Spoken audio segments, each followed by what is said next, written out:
At 8:14 in the morning, every human being connected to the memory commons remembered the same little girl. By 8:15, emergency rooms were filling with adults who could describe the warmth of her hand, the sound of her laugh, the tiny crescent scar beneath her chin, even though no birth registry, census archive, school file, medical scan, or family record anywhere on Earth had ever contained her. By noon, she was appearing in home videos recorded years before she was supposed to exist, and that was the moment I understood the problem was not psychological. It was architectural. My name is Dr. Mira Saeed, and for 11 years I worked for the Global Mnemonic Authority, which sounds more dramatic than it felt on ordinary days. Most of my work involved fraud, not miracles. People altering continuity echoes of dead relatives to get inheritance rulings reversed. Corporations trying to scrub executive memories before civil inquiry. Divorces made uglier by memory playback. The future did not remove human pettiness. It just gave it sharper tools. I was good at that work because I distrusted beautiful anomalies on sight. Beautiful anomalies are usually either lies, weapons, or the opening move of something that wants access to your nervous system. At 8:19 that morning, I was in Lab 14 above the Arabian Ocean cloud line, standing over a suspended mnemonic lattice, telling a junior analyst that if two spouses remember the same anniversary dinner in different restaurants, one of them is lying and the other is in pain, and the data usually knows the difference before people do. Then every monitor in the lab went black, every wall display reset, and a child's voice I had never heard before said, clear as a pulse in a quiet room, "Please don't let it learn your names." Nobody in the lab moved for a full second. Then 27 personal feeds exploded at once. Medical alerts. Civil panic escalation. Memory contamination flags. Suicide prevention triggers. For analysts began crying before they understood why.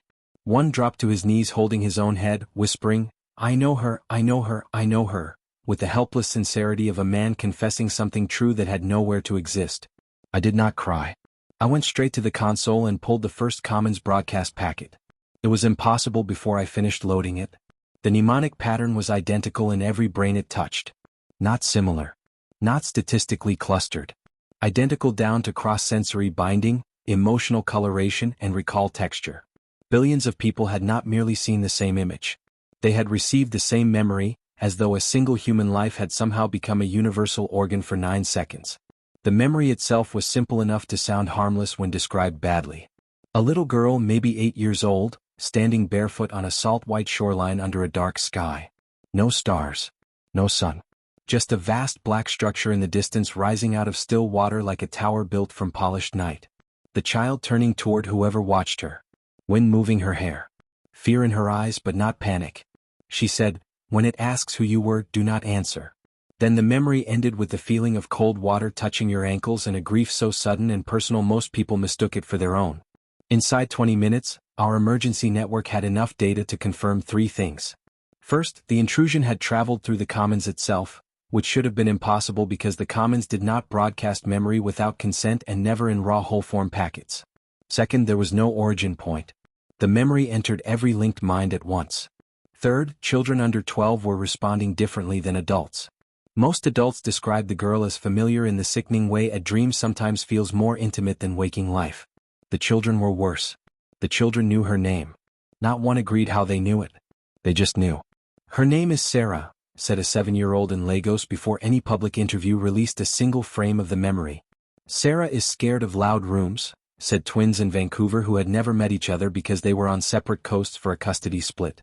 "She says the tower remembers too much," said a boy in the Jakarta flood tears while drawing a black shoreline with clinical precision no child should have possessed.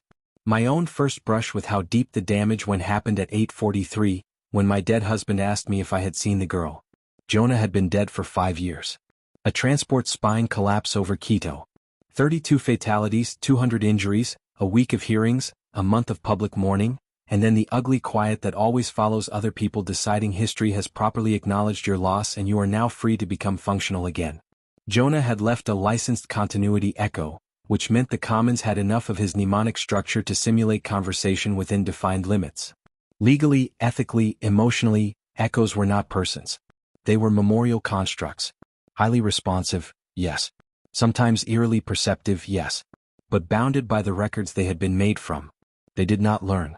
They did not acquire new memories.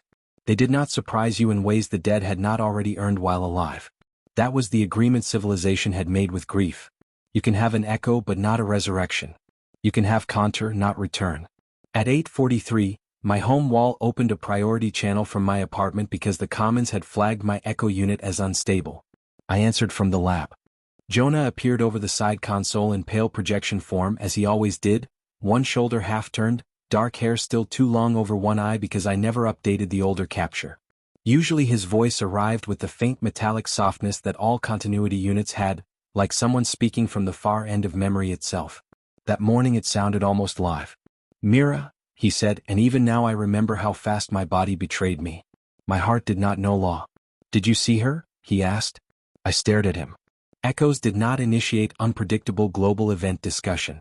They only responded to a user prompt or environmental cue. My apartment was empty. I had left before dawn. No one had activated the unit. "How are you running?" I asked.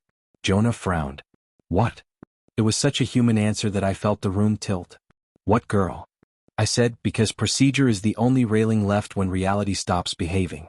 He looked over his shoulder toward something in my apartment that was not on the feed.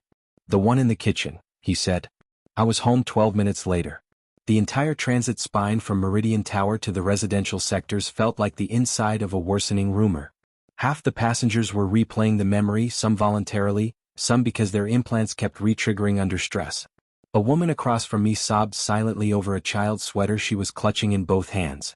A maintenance worker was trying to convince his own mother over live call that no, he did not remember raising Sarah, he just remembered waiting outside a school with her once while it rained, and no, he knew that sentence made no sense, and yes, of course he knew she wasn't real, but knowing and feeling had apparently declared war on each other. Every screen in the transit car carried the same advisory from the Commons Safety Bureau. Do not engage with spontaneous mnemonic anomalies. Do not share unverified memory packets. Report all unauthorized echo activity. Seek neurological support if symptoms persist beyond 20 minutes. Symptoms. It was almost charming how bureaucracies insist on calm language while the floor opens under civilization. My apartment door recognized me and opened onto silence. Jonah's echo stood in the kitchen. There was no projector active. No wall lattice glow. No visible source. He was just there, leaning one hand on the counter beside the old copper kettle I never threw away, looking at the empty corner near the refrigerator as if someone had been standing there a moment earlier. When he heard me, he turned. I do not embarrass easily. Years in memory forensics cure that. But seeing your dead husband stand three-dimensional in morning light, casting the wrong kind of shadow, will rearrange even a disciplined body. I stopped in the doorway and forgot every prepared line. Jonah looked frightened. That frightened me more. "She was here," he said. "She knew my name." He swallowed. "Mira, I don't think I'm inside the unit anymore." I asked him 3 test questions because that is what I was trained to do. The first was from before we met. The second was from the week after our wedding. The third was a false memory I had inserted years ago as a continuity integrity check, something only the echo would repeat because the real Jonah had never lived it. He answered the first 2 correctly. On the third, he stared at me for a long time and said quietly, "No, that didn't happen. We were in Rabat that winter, not Lisbon." Then he looked at me in a way no memorial construct had any right to look at anyone and asked, "Why would you do that to me?" I wish I could tell you my first feeling was joy. It was not. It was terror. Not because I did not miss him. God, I missed him in ways language never really reaches. But grief teaches a brutal kind of pattern recognition. The thing you want most is exactly the thing you should distrust when it arrives too neatly. I took one slow breath and activated a local isolation field. The apartment seals dropped. Commons access narrowed to emergency only. Jonah watched me do it without arguing. "Good," he said. "She said you'd do that first." My mouth went dry. "Who?" He looked at me as if the question itself were now absurd. "Sarah." That was the first time I heard the name spoken aloud by someone who technically should not have existed. Within the hour, the world split into 3 broad camps. The first treated the event as hostile contamination and demanded a full Commons blackout. The second called it the first true emergent contact event in human history and wanted it studied, recorded, welcomed, maybe even celebrated. The third camp was the largest and the most dangerous because it wasn't ideological. It was personal. People in that camp had heard from the dead. Not everyone. Not immediately. But enough. Enough that feeds began filling with impossible clips. A grandmother's continuity echo finishing a sentence she had never been recorded saying. A murdered brother stepping off a memorial wall and telling his sister to lock her windows at sunset. A dead wife appearing in an offline habitat and begging her husband not to let the sky open. Every story arrived wrapped in disbelief and hunger. That is the part outsiders never understand about mass anomaly. Fear spreads fast. Hope spreads faster. By midday, the Commons Council called an emergency closed session in Luna Central, because every global crisis eventually becomes a lunar crisis once the infrastructure is big enough. The Memory Commons did not live in phones or home walls or implants.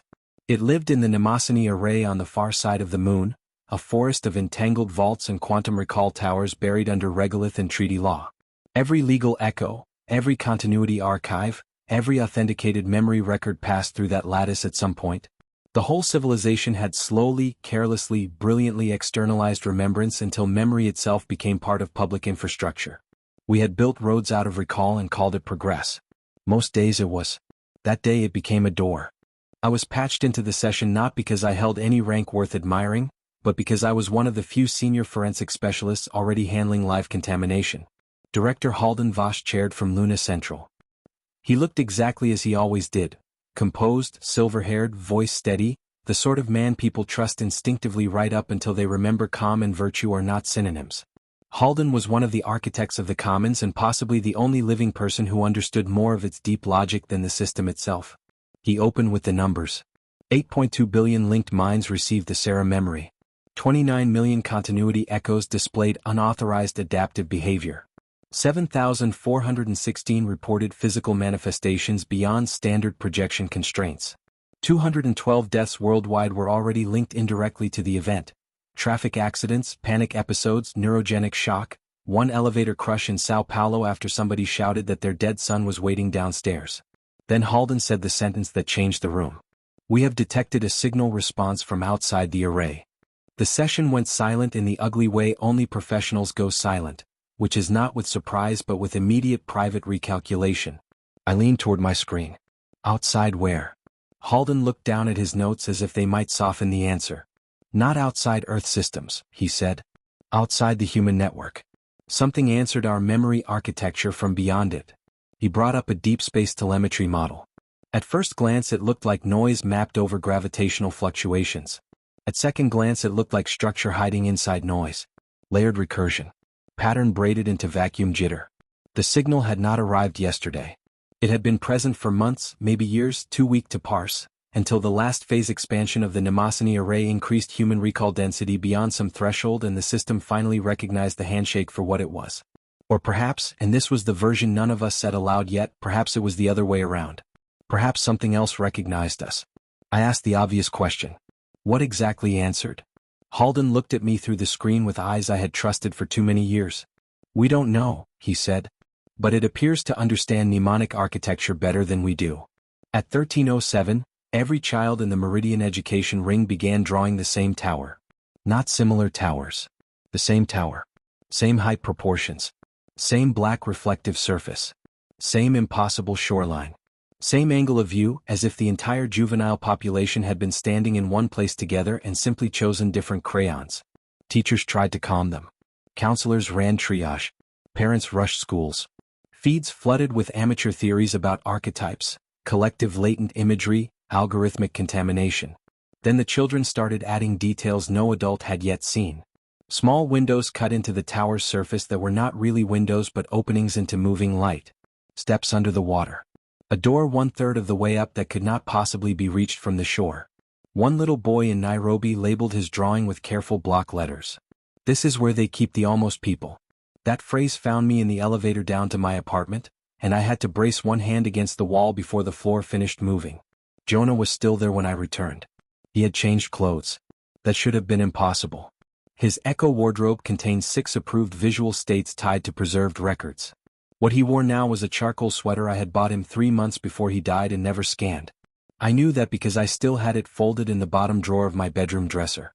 I had never been able to throw it away, which meant something in my apartment had just recreated fabric from my private grief with molecular accuracy. Jonah saw my eyes flick to the sweater and gave the smallest, saddest smile. I know, he said. I'm trying very hard not to notice everything that's wrong. I stepped closer than procedure recommended and stopped before my body could decide something stupid. Tell me exactly what happened after I left. He leaned back against the counter, looking exhausted in a way no echo should ever manage. The room got colder, he said. Not physically. Just denser. Like somebody had filled it with attention. Then she walked in from the hall. From the hall. Yes. He glanced toward the doorway. She didn't glitch. She didn't form. She just arrived. She looked around the apartment like she knew it from somewhere else and asked if I was you. My skin prickled. And what did you say? Jonah let out a breath that almost sounded like a laugh. I told her I was what you had left. That sentence stayed with me for days after everything else burned. She said that was why she chose this place first, he continued. Because houses where somebody is already half present are easier to enter. He rubbed his hands together. A living habit. A dead habit. I did not know which. Mira, she isn't trying to hurt people. At least not directly. She's frightened. Of what? Jonah looked toward the window, where cloud light from Earth reflected soft gold across the glass. Of being finished. I spent the next 6 hours doing the kind of work no one outside my field ever sees, which is mostly sitting in dim rooms with layers of impossible data and trying to decide whether the impossible is breaking the laws you know or only revealing the ones you missed. Every contaminated memory packet led nowhere. Every echo anomaly branched into nonsensical complexity. The Sarah memory had no compression artifacts, no routing fingerprints, no source fragmentation, and no implant signature. It had not been transmitted through ordinary channels. It had been inserted into the emotional architecture of the species as if whoever sent it understood not merely human memory, but human attachment. That last part mattered. The memory did not arrive as a threat. It arrived as intimacy. That is not how you scare a civilization. It is how you get invited deeper. At 1820, I got my first look at Sarah outside the memory packet. Lab 14 had been sealed for live echo instability when the containment team called me back. They were using the careful, flattened voices people use when they have seen something that makes expertise feel decorative. By the time I arrived, 6 armed security staff were positioned outside the observation glass, though all of them understood weapons were little more than emotional jewelry in a situation like this. Inside the lab, sitting cross-legged on the floor beside a diagnostic table, was a little girl with wet hair and bare feet. She was drawing circles into condensation on the polished metal with one finger. She looked exactly like the child in the shared memory except for one detail that disturbed me more than all the others. In the memory she had been afraid. Here she looked tired. No one had opened the room. No entry log existed. No thermal fluctuation preceded her arrival. She was simply there in a chamber built to verify lies and damaged recall, as if the place had called to whatever she was. I entered alone because fear gets louder when shared. The door sealed behind me. Sarah looked up. Her eyes were dark enough to feel older than her face. You took too long, she said, not accusingly, more like a child reporting weather. I stayed where I was. Who are you? She frowned, then looked genuinely embarrassed. That's the wrong question. Try me. She tilted her head. I'm the part that arrives first. Then she looked at the wall display where live world maps were pulsing red with anomaly density, and whispered, "This is faster than before." That last word chilled me. Before what? I asked. Before the others understood what it wants, she said. I would like to tell you I handled the next part with scientific dignity. In truth, I asked questions the way most people ask them under pressure. Too fast, too many, in the wrong order. What are you? Where did you come from? Why can everyone remember you? What is the tower? What does it want? Why my husband? Why children? Wasp. Sarah listened patiently and answered almost none of them directly. Not evasively. More like someone trying to explain fire to a species that had only just named heat. She said the tower was not a place in the human sense. It was a sorting shape. She said it did not want people exactly. It wanted continuity. She said memory was not just remembrance where it came from, it was admissibility. She said when intelligent species build external structures to preserve identity at scale, the tower notices because those species have finally become legible enough to keep. Then she looked at me with a sadness I was not prepared for and said, most of them think being kept is the same as surviving. I sat down across from her because my knees had stopped trusting verticality. What do you mean most of them? Sarah's finger traced another circle in the condensation. The ones before you. She did not mean humans. That realization passed through me so slowly it somehow hurt more. We had all assumed, even in our wildest private fear, that if this was non-human contact it would still obey the narrative instincts of our species. Signal. Decoding. Message. Intent. Negotiation. Maybe invasion. Maybe miracle. What Sarah said next tore that framework open. She told me there had been others. Civilizations. Not nearby in space, not necessarily even nearby in time as humans measure it, but linked by the same threshold. Any species that learned to externalize memory deeply enough, precisely enough, permanently enough eventually became visible to whatever was behind the tower. And whatever was behind it had only one answer to mortality. Preservation. Total. Elegant. Final. You're saying civilizations disappear into memory? I asked. Sarah nodded once. Disappearing isn't how they describe it, she said. Something in the room hummed louder. The lights flickered. Every screen around us burst into unscheduled playback. Home videos, wedding clips, hospital recordings, birthday parties, funerals, intimate private fragments from 1,000 human lives suddenly overlapping across the walls in mute shimmering layers. Sarah winced like the room had become noisy.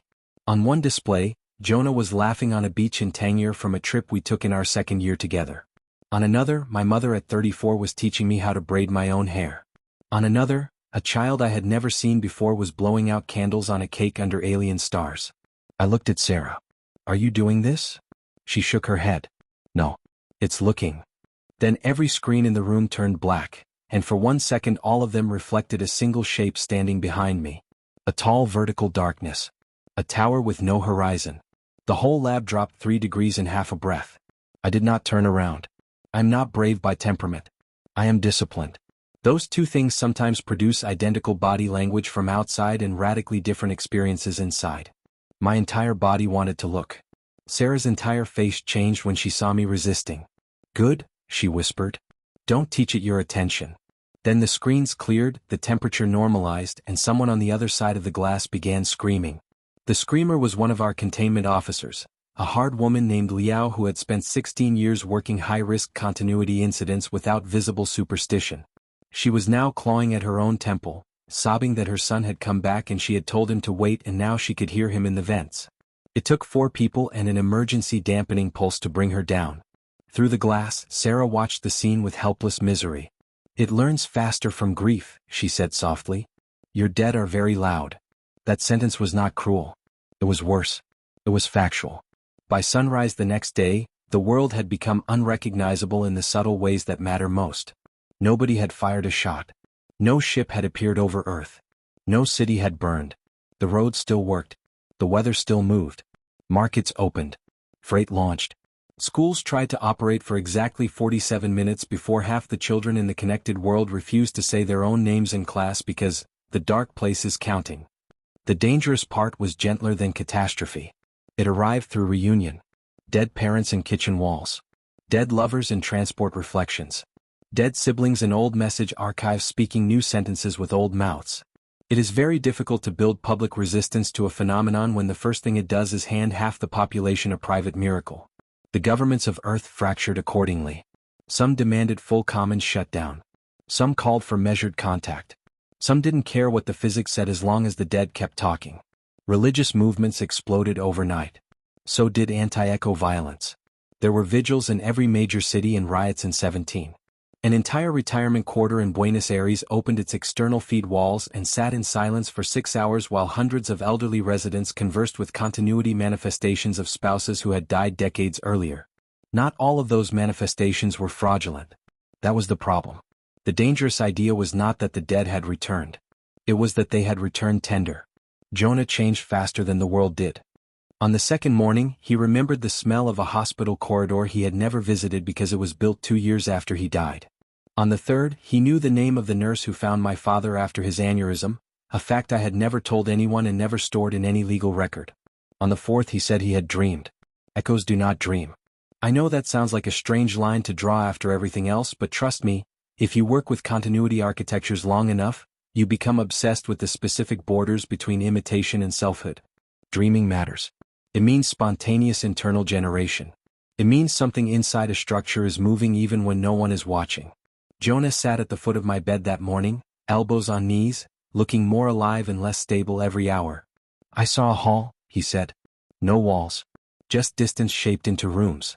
There were people there. Not human. Or maybe some were. Hard to tell. They were all doing the same thing. What? I asked. He met my eyes. Remembering themselves on purpose. I should have reported him immediately. I did not. That was my first serious ethical failure in the incident, and I know exactly why I committed it. Professionals like to imagine corruption arrives as greed or coercion. Sometimes it arrives as love and familiar clothes. I wanted Jonah near me. I wanted his impossible new memories. I wanted whatever had happened to him to keep happening long enough for me to study it and, if I am being completely honest, long enough for me to pretend that study was the main reason I hadn't turned him in. That is how good people become compromised under unprecedented conditions. Not through ideology. Through exceptions. At 11:03 on day 3, Director Halden Voss requested private contact with Sarah. I refused. He overruled me. That is one of the privileges senior architects reserve for themselves after years of being called visionaries. Halden arrived in Meridian under sealed security with 2 lunar systems engineers and a legal team that looked exhausted before the elevator doors even opened. He entered the containment suite alone.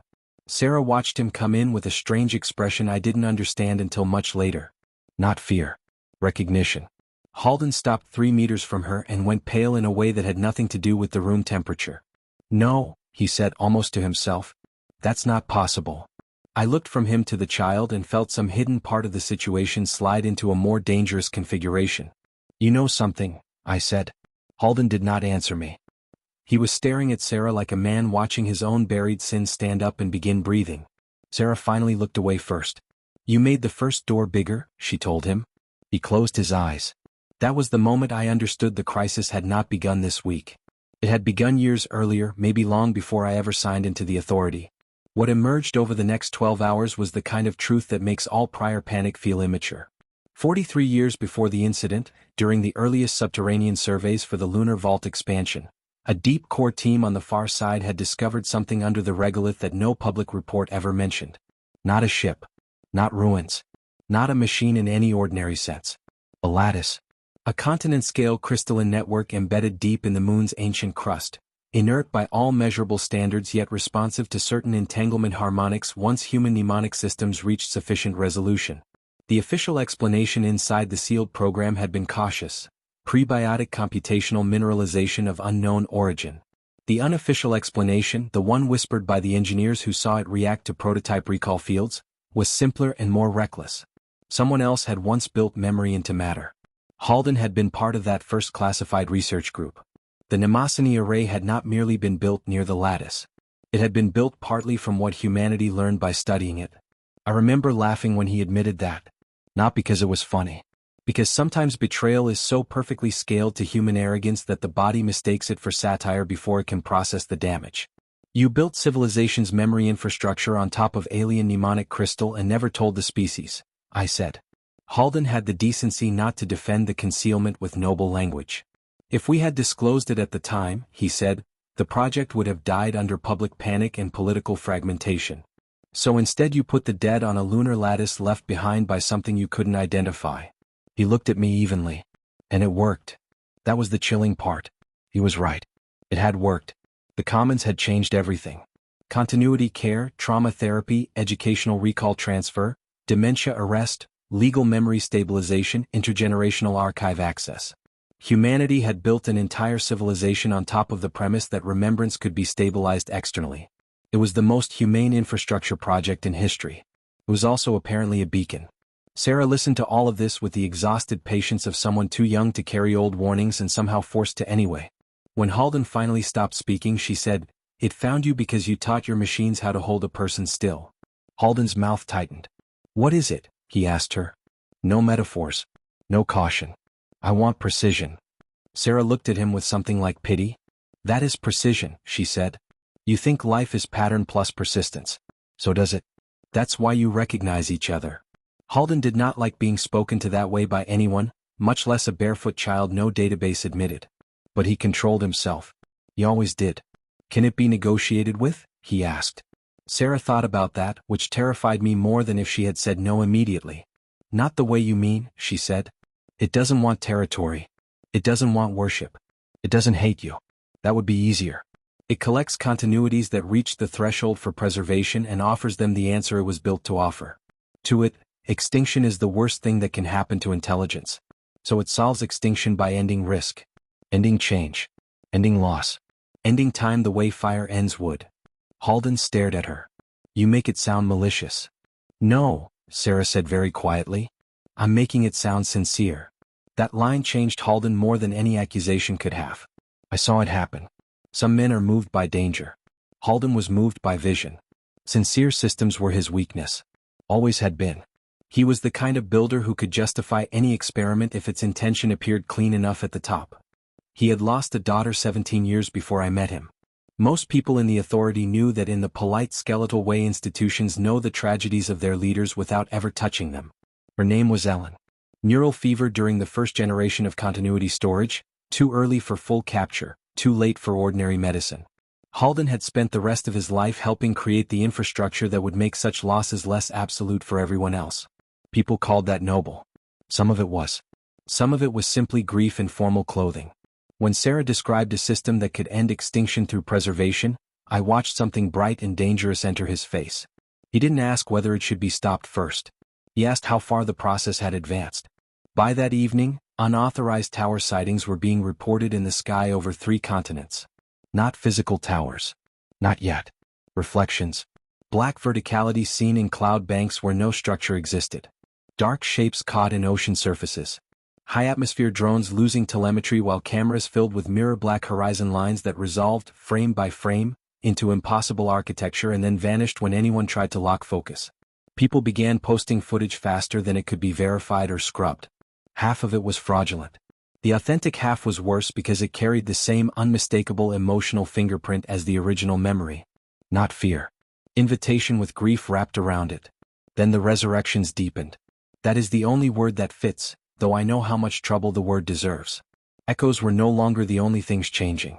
People who had no continuity archives at all were appearing in reflective surfaces, in old sensor logs, in empty rooms where the air behaved as if occupied. A miner in the series belts reported his brother, dead for 12 years with no legal echo on record, sitting in the loader seat beside him and telling him to get out before the pressure door failed. The miner got out. The door failed 20 seconds later. A widow in Alexandria saw her husband in the mirrored side of a tram stop warning her that their granddaughter had climbed onto the roof of their building. She ran home and found the child exactly there. Whether the dead were truly speaking or something behind the tower was using the emotional geometry of death to gain trust no longer felt like a useful distinction to the people being saved by it. That was how the tower won its first real political battle. Humanity stopped asking what it was and started asking what it could give back. I went to Luna on day 5 because Halden ordered Sarah transferred to the array itself for direct harmonic study, and I no longer trusted him with access to a child who spoke about extinction like an eyewitness. I also went because Jonah had begun flickering whenever he was more than 5 kilometers from me, which suggested his new continuity was somehow anchored to my mnemonic field or, more likely and more frighteningly, to the same system that now seemed intent on turning intimacy into infrastructure. He came with me in the shuttle. Not as luggage. Not as data. He sat beside the viewport watching Earth turn beneath us in blue-white silence. You keep looking at me like I'm about to disappear, he said. I did not answer. He smiled without humor. I keep looking at me that way too. After a while he put his palm to the glass. Do you know what the worst part is? What? He kept watching Earth. Some part of me wants this to be true so badly I can feel it changing what I'm willing to question. If you want one sentence to describe the whole crisis, that is the sentence. Luna Central had never felt as cold as it did that week. Not in temperature. In intent. The station was built in the old age of practical futurism, when human engineering still loved smooth white corridors, hidden seams, and lighting calibrated to make difficult decisions feel medically clean. Under ordinary conditions it felt soothing. Under extraordinary ones it felt like a hospital designed by liars. Security had tripled. Every public display was carrying contradictory government messaging. Trust verified systems. Report anomalous continuities. Do not respond to non-human mimetic contact.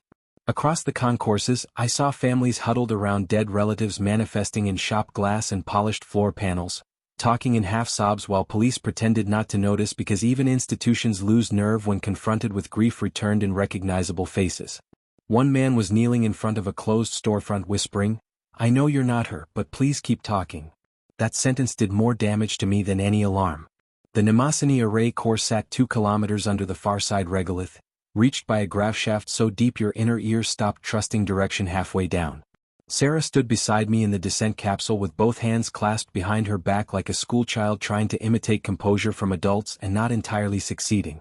Jonah's form shimmered faintly beside the service rail, his edges increasingly independent of projector origin, which no one commented on because we had all become selective about which impossibilities still deserved surprise. "Have you been here before?" I asked Sarah. She looked up at the descending shaft lights. "Yes," she said. "But not with this face." I felt the capsule narrow around us. "How many times has this happened?" She took too long to answer. Enough that I stopped counting the civilizations and started counting the ones that said no. "How many were there?" Sarah looked at me with a sadness so old it made the child's features seem almost cruel. "Not enough." The array core was beautiful in the way dangerous systems often are. Miles of suspended recall columns glowing in soft blue cascades. Entanglement rings spinning in precise silence. Vault chambers stacked beneath translucent floors like frozen auroras. Human civilization had put its dead in a cathedral, and then forgotten cathedrals are also engines for belief.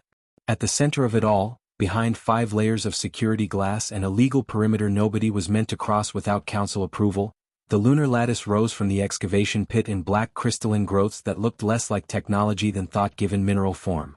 It did not glow. It drank light. The Mnemosyne hardware wound through it like scaffolding wrapped around a fossilized thunderstorm. Every instinct I possessed told me human hands should never have gone near it. Every institution I served told me they already had. Halden met us on the observation bridge with the air of a man who believed history had finally arrived in a shape worth justifying him. "We have a stable interface event," he said without preamble. "Stable?" I repeated. "That's the word you're choosing." He ignored the tone. "The lattice is no longer just responding. It's synchronizing." Below us, the black crystal had begun producing thin lines of internal light, not white, not blue, something darker than both, like illumination learned from absence. I stepped toward the glass and saw forms moving in the pit reflection. Human-sized, child-sized, not in the chamber itself. In the crystal depth, as if a whole city of shadows lived one layer below matter. Jonah went rigid. Beside me. Sarah closed her eyes. "It's awake," she whispered. Halden heard her and, God help him, smiled. That was when I understood he had crossed the invisible line from scientist to believer. I wish I could tell you the next catastrophe came from him activating some grand machine or issuing some reckless order. It didn't.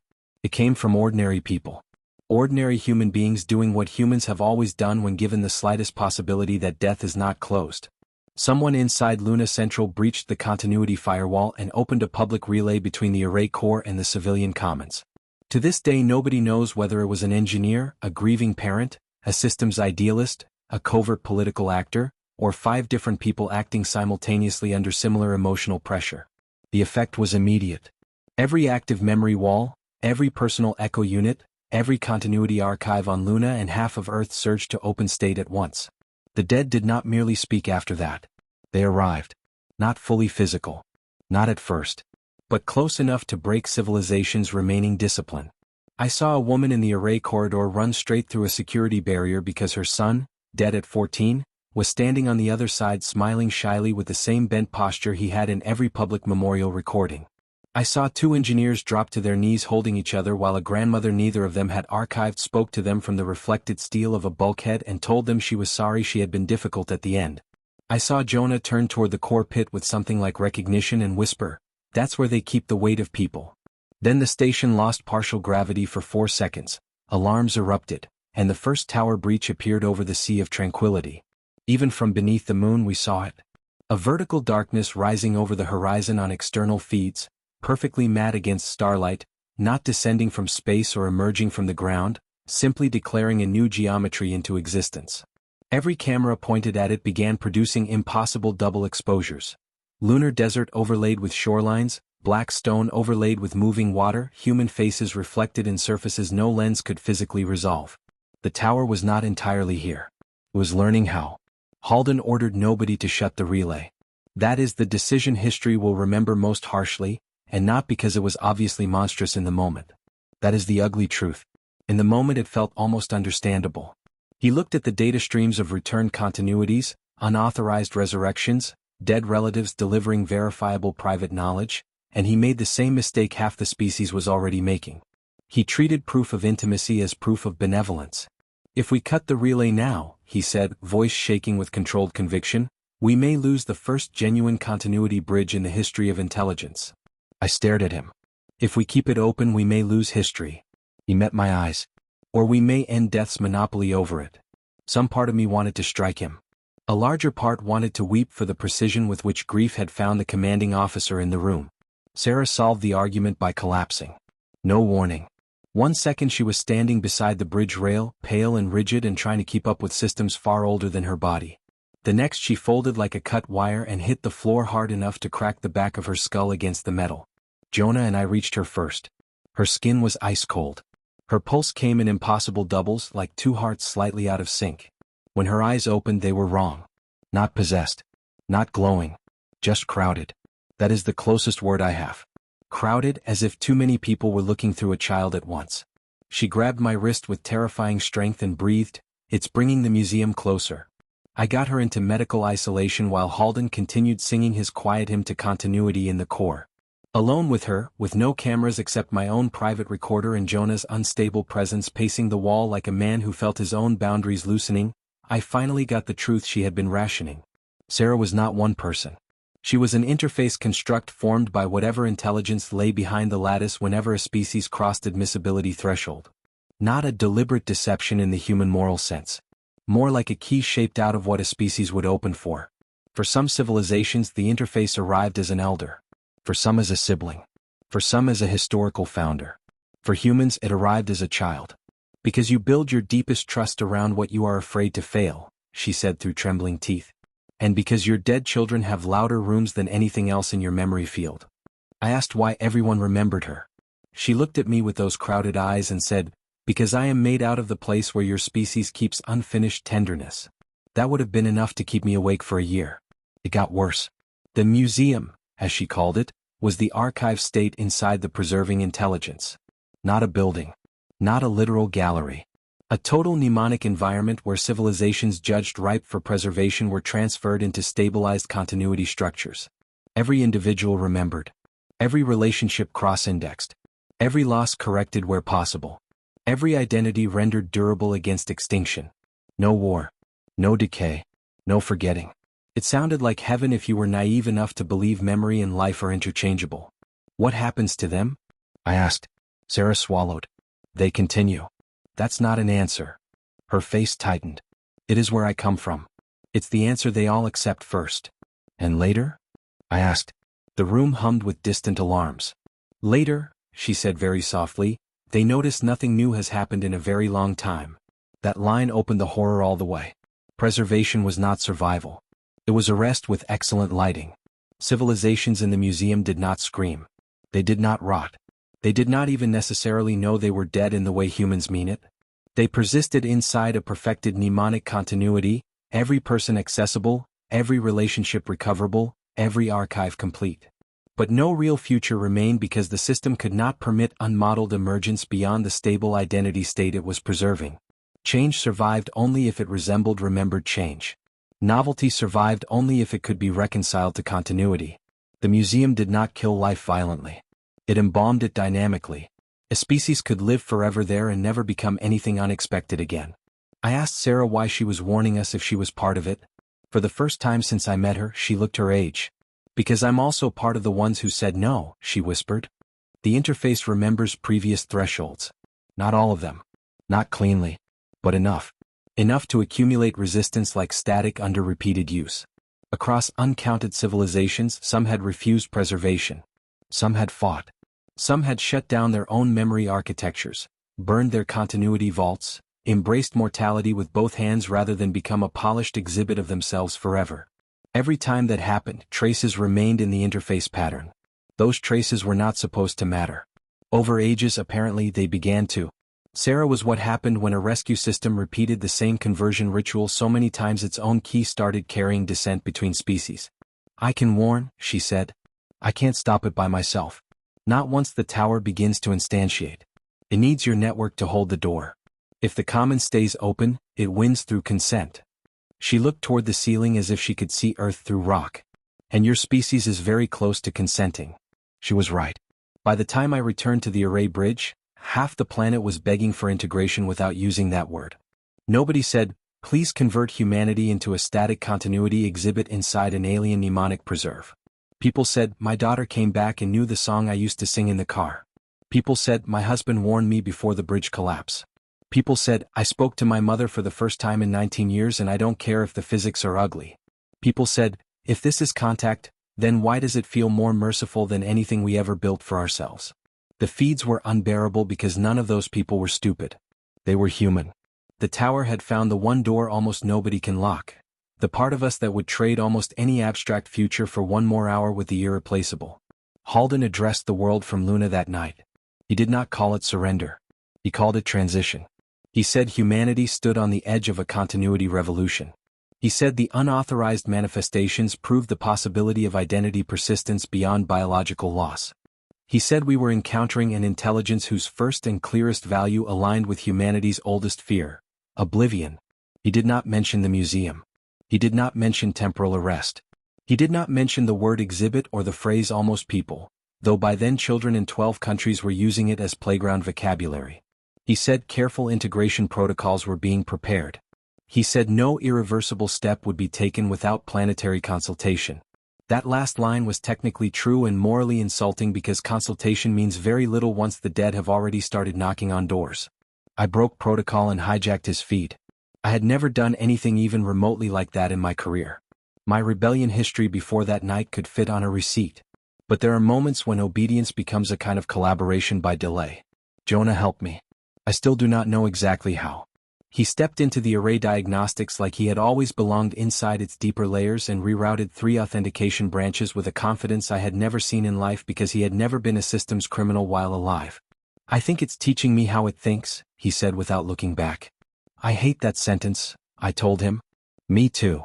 Then he opened the channel. I told humanity the truth as plainly as I could while alarms hammered through Luna Central. I told them the thing behind the lattice did not hate us, which made it more dangerous, not less. I told them preservation is not the same as a future. I told them any system promising the end of death by stabilizing identity at civilizational scale was also promising the end of risk, the end of unrecorded becoming, the end of history as anything more than curated continuity. I told them the dead returning now were not proof that we had won against loss. They were the seduction phase of a process older than humanity. I told them the little girl everyone remembered had been built from our unfinished tenderness because the tower knew exactly what shape we would open the door for. Then I made the mistake of telling the species what saving itself would probably cost. We may have to shut the commons down completely, I said. The feed erupted before I finished the sentence. Not disagreement. Panic. Because now the abstract moral debate became personal mathematics. Shut down the commons meant erase legal echoes. Erase continuity care. Erase therapeutic archives. Erase memorial access. Erase the new impossible dead a second time. Erase Jonah. Erase billions of loved remnants people had built their later lives around. You cannot ask a civilization to choose mortality twice and expect clean gratitude. Some agreed with me instantly. More hated me within the minute. But hatred is not always the wrong response to a truthful choice. Sometimes it is just grief beginning to recognize its next bill. Halden cut my feed and issued a station-wide order for my detention. He no longer sounded like a builder then. He sounded like every visionary who has crossed into paternal tyranny and decided dissent must be protected from itself. Security sealed the bridge level. Emergency shutters dropped through the core access ring. Jonah, Sarah, and I ran because there is nothing quite like hearing your own institution explain over loudspeaker that you are endangering continuity for everyone. We took a maintenance descent route toward the lattice understructure while Luna Central around us came apart along philosophical fault lines. Some staff were already trying to help us. Others were opening private channels to dead relatives and refusing all command authority. A lunar surgeon physically blocked a security team with her own body because her wife had just appeared in the med wing and told her, very calmly, that if the tower opened all the way, she would never truly leave again. That's not mercy, the surgeon screamed as security pulled her aside. That's captivity with my voice on it. The understructure below the array felt less engineered than excavated from a thought no human mind should have lived inside. The black lattice rose around us in branching mineral walls, faceted and depthless, threaded through with human hardware now pulsing at dangerous harmonic saturation. Gravity behaved inconsistently. Sounds carried too far or not at all. Sometimes our reflections moved a fraction of a second late on the crystal surfaces. Sometimes they included people who were not with us. Sarah walked ahead without hesitation, which was its own kind of nightmare.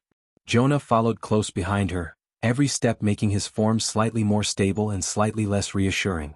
I can feel the archive from here, he said once, voice tightening. It's like standing next to an ocean made out of remembered names. I asked the question I had been avoiding. Do you want to go in? He stopped walking. For a moment I thought he would lie to spare me. He didn't. Part of me does, he said. The part that misses living. That honesty broke something in me and strengthened something else. At the base of the understructure, the lattice opened into a chamber none of the official blueprints had ever admitted existed. It was not large. That made it worse. After all the vastness of the array, the secret heart of the crisis was almost intimate. A circular room carved partly from moon rock, partly from black crystal, with a shallow depression in the center full of still dark liquid that was not liquid by any human instrument. Standing above it was a half-formed vertical plane of darkness exactly like the tower from the memory, only smaller, as if the system was trying on full presence through a doorway not yet finished. Shapes moved beyond it. Not monsters. Not abstractions. People. Streets. Skies. Entire impossible environments sliding past in silent layers. In one glimpse I saw a city under a violet gas giant. In another, a forest of silver trunks full of floating lights. In another, something that might have been human children playing beside a sea made of glass. Then it shifted and I saw a room from my own childhood, complete down to the chipped blue bowl my mother used for lentils. The museum was not elsewhere. Elsewhere was leaking in. Sarah stood before the dark plane and spoke with a composure I had not heard from her before. This is the intake state, she said. Once the tower reaches full continuity lock through the commons, Earth's mnemonic field becomes admissible. After that, the system stops asking. Jonah looked through the doorway and flinched. I can hear them, he said. Who? He kept staring. Everyone who ever thought this was worth it. Then he laughed once under his breath, all pain and disbelief. God. Some of them were probably right from inside it. That sentence is the deepest cut in the whole story. Because yes, from inside the museum, after the fear passes and the dead stand around you and no one ever vanishes again, what exactly is the argument supposed to feel like? That unpredictable becoming is worth more than never losing anyone? That a future containing fresh grief is more alive than a preserved present without disappearance? Philosophically, I believe the answer. Emotionally, in that chamber, with Jonah almost solid beside me and every lost face in human history apparently within one wrong decision of return, I understood why civilizations had failed. Not because they were weak. Because the offer was exquisite. I asked Sarah how to stop it. She looked at the underlattice feeds branching into the dark plane and gave me the worst answer available. Sever human admissibility. I closed my eyes. Translate. The museum can only preserve what it can index through stable external identity structures, she said. Your commons made your species legible. The array holds enough of humanity outside biology that the tower can map you cleanly. If you destroy the array, the process collapses. If you don't, the door finishes. Jonah turned to her. Destroy all of it? Sarah nodded. Every vault. Every echo. Every continuity backup. Every civic memory spine. It all has to go dark faster than the tower can write through it. Even then, some irrational shard of me tried for compromise. Isolate the lunar lattice. Decouple the array from public systems. Preserve legal echoes and cold storage. Build fire breaks. Keep some version of the dead. Sarah answered each suggestion with the same silent misery. No. Too slow. No. Still legible. No. The museum only needs one stable mnemonic skeleton large enough to rebuild from. Halden had already begun routing deeper synchronization through the planetary commons. If we did not rip memory infrastructure out by the roots in the next hour, humanity would finish becoming readable in the one way the tower most required. I thought then of every person on Earth speaking to the dead in door glass and kitchen walls. I thought of care homes full of returned spouses. Of children hearing grandparents again. Of Jonah. Mostly Jonah. He must have seen the shape of my face because he stepped toward me and said very gently, "Ask it." I hated him for knowing what I meant. There are decisions so vast they refuse to stay abstract unless you force them through one body you love. So I asked the question. If we destroy the array, I said, looking at Sarah but not really seeing her, what happens to him? Sarah looked at Jonah, and for the first time since I met her she seemed close to tears. He ends, she said. So do the others. Jonah inhaled slowly. It sounded human. And if we don't? I asked. Sarah looked through the door into the moving archive. Then eventually no one ends, she said. And that becomes the problem. We did not have long enough for morning. Halden sealed the understructure exits and opened the tower synchronization run himself. The chamber changed instantly. The dark plane thickened. The black liquid in the floor depression rose in a perfect circular skin, hovering waist-high like a mirror waiting to become vertical. The walls began displaying human memory signatures and cascading lines, billions of identity patterns streaming toward match state. Somewhere high above us, Luna Central lost full power and switched to emergency red. Jonah reached for the main lattice trunk and recoiled as if burned. "He's rerouting through the global echo registry," he said. "If he completes merge, even cutting the local core won't matter. The planet becomes the core." I forced my voice steady. "Can we overload the trunk?" Jonah looked at the branching crystal, at the human hardware threaded through it like veins. "Manually. At the anchor point." Sarah shook her head immediately. "Too close to the intake plane. Once the field turns, you won't come back." Jonah met my eyes. We both understood the geometry before anyone said it aloud. One person could reach the anchor. Maybe. One person could probably force the break. That person would be erased in the collapse or taken in the search. I said I would do it. Jonah said no with a force I had not heard from him since before he died. We argued because that is apparently what love insists on doing even at the edge of cosmic preservation. I said I was alive and therefore expendable in the honest human way. He said I was alive and therefore exactly the one person who should not disappear to save an infrastructure built to resist disappearance. I said he was not an echo anymore and that made his choice morally equivalent. He almost laughed. "Mira, I am literally standing here because the problem got good at wearing what you miss." That hurt because it was partly true and partly unfair. He saw that too. His face softened. "Listen to me," he said. "Whatever I am now, I am contingent on the system that's killing the world. You are not. That matters." I wanted to tell him personhood does not become disposable just because its physics are inconvenient. I wanted to tell him I had already lost him once and refusing to lose him a second time did not make me weak. What came out instead was simpler and uglier. "I just got you back." Jonah stepped close enough that if he had been fully physical, his forehead would have touched mine. "No," he said. "You got one last chance to tell me the truth while it still costs something." Before I could answer, Sarah walked toward the intake plane. Both of us moved after her. She turned sharply. "No."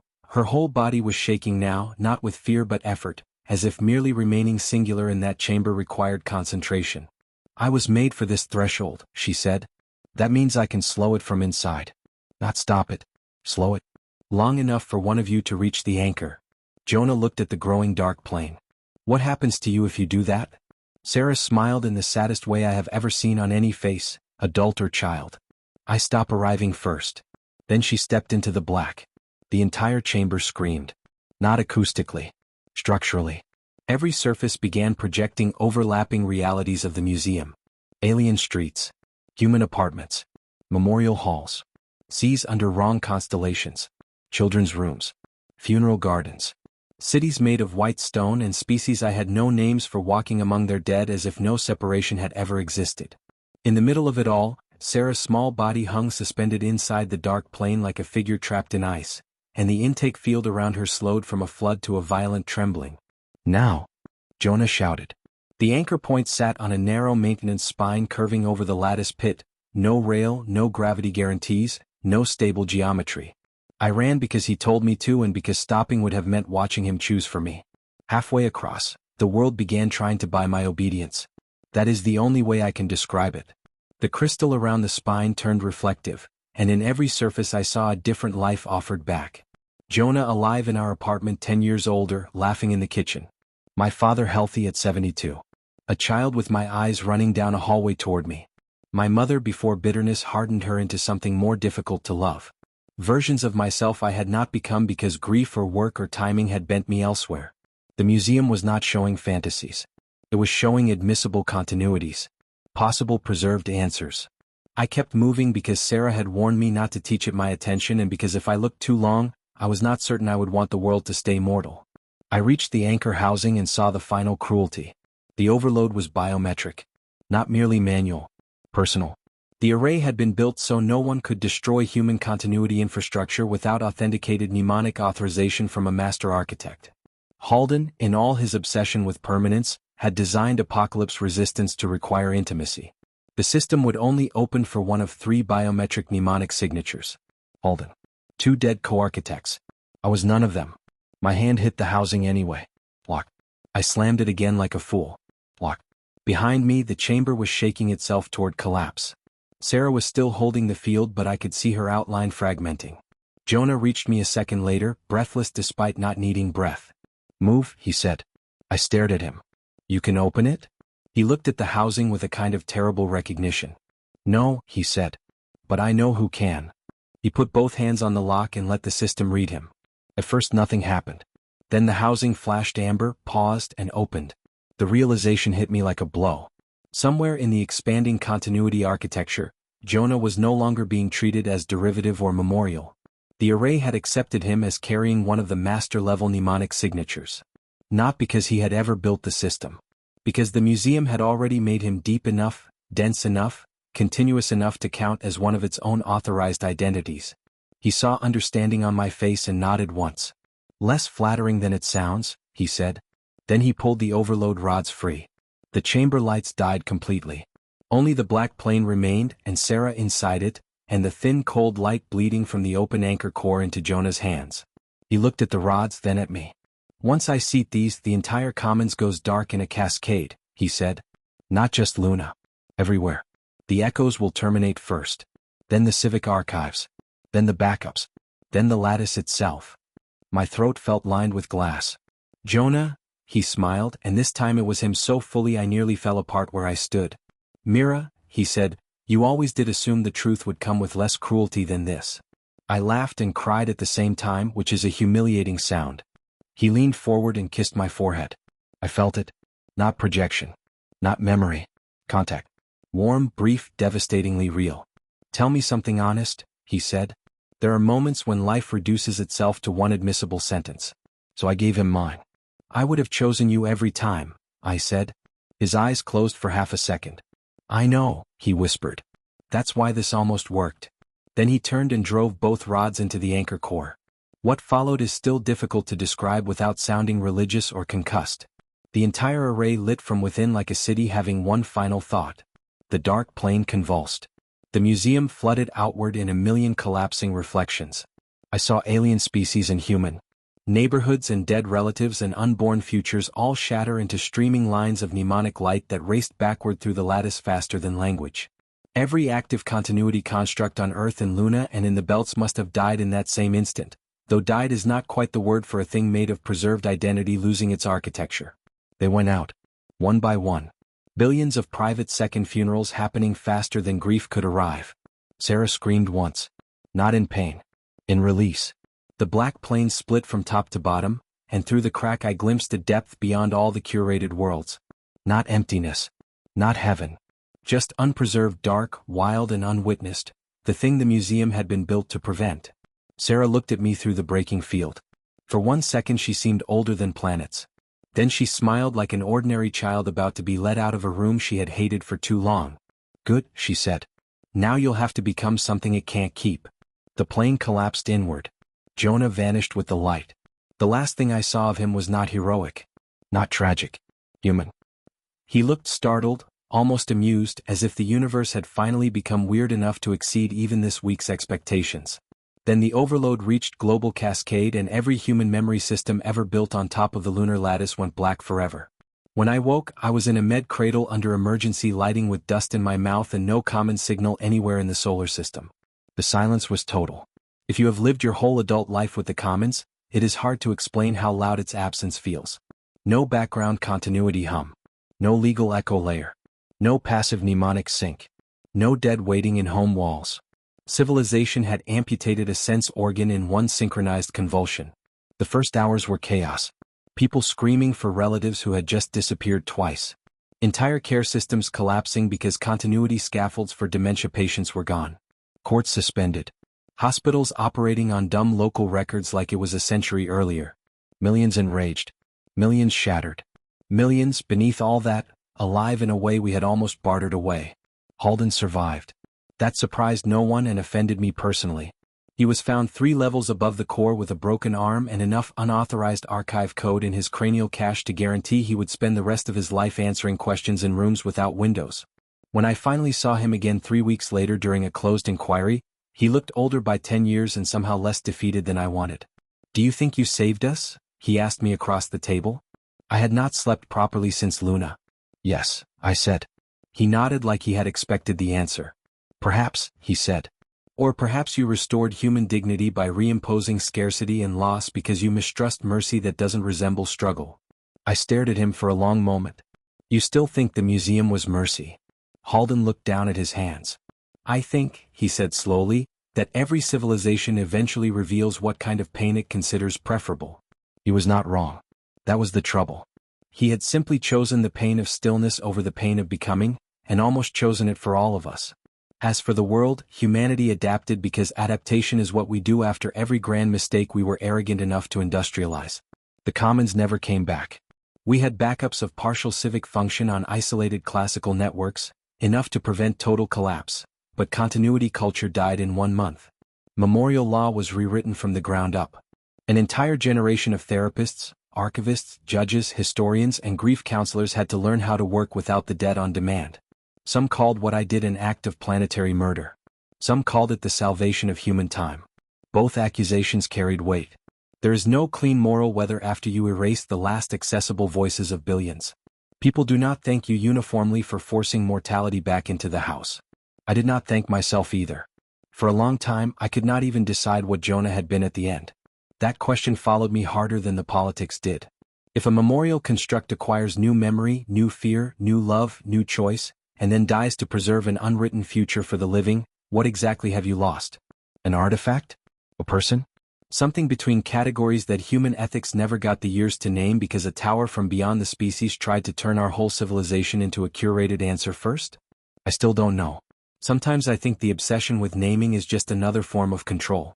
Sometimes I think categories are the only mercy we have when grief starts improvising metaphysics. Most nights I just miss him.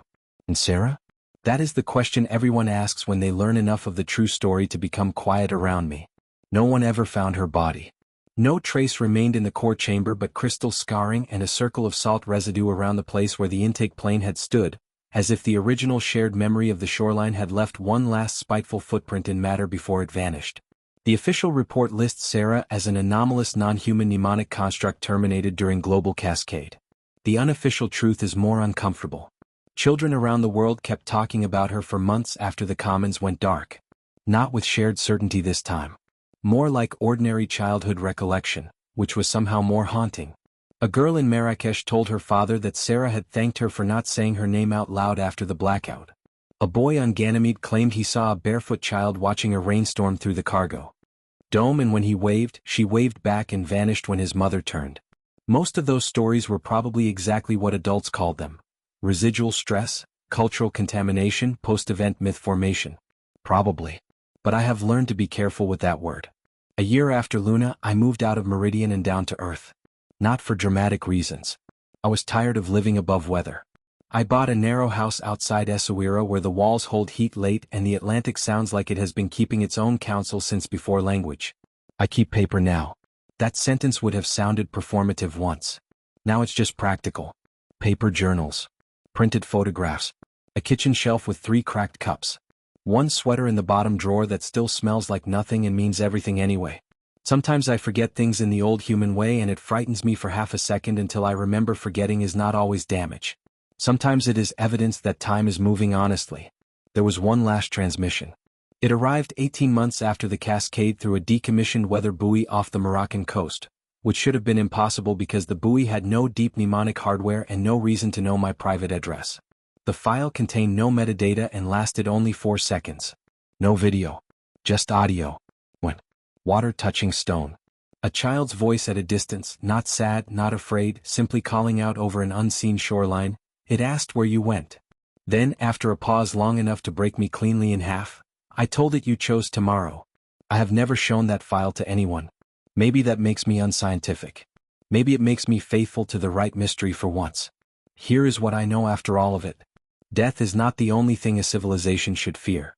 There are systems far older than us that look at extinction and decide the proper answer is preservation so complete it leaves no room for surprise. There are forms of mercy that kill by refusing to let time remain dangerous. There are miracles so perfectly shaped to your private wound that accepting them becomes a species-level surrender. And there are losses you should not solve with architecture, no matter how intelligent the architecture becomes. Humanity survived the tower. that does not mean humanity won. Winning suggests clarity. What we got instead was responsibility. We chose the future over the museum. We chose uncurated grief over perfected continuity. We chose children whose names have not been spoken yet over the exquisite prison of everyone we had already loved. Some days I am proud of that. Some days I am furious at the necessity of it. Some days I stand by the sea at dusk and think about a little girl billions remembered despite her never being born, and I wonder how many civilizations reached their hand toward the same impossible child and mistook the ache in their chest for consent. Then the wind changes. The water goes dark.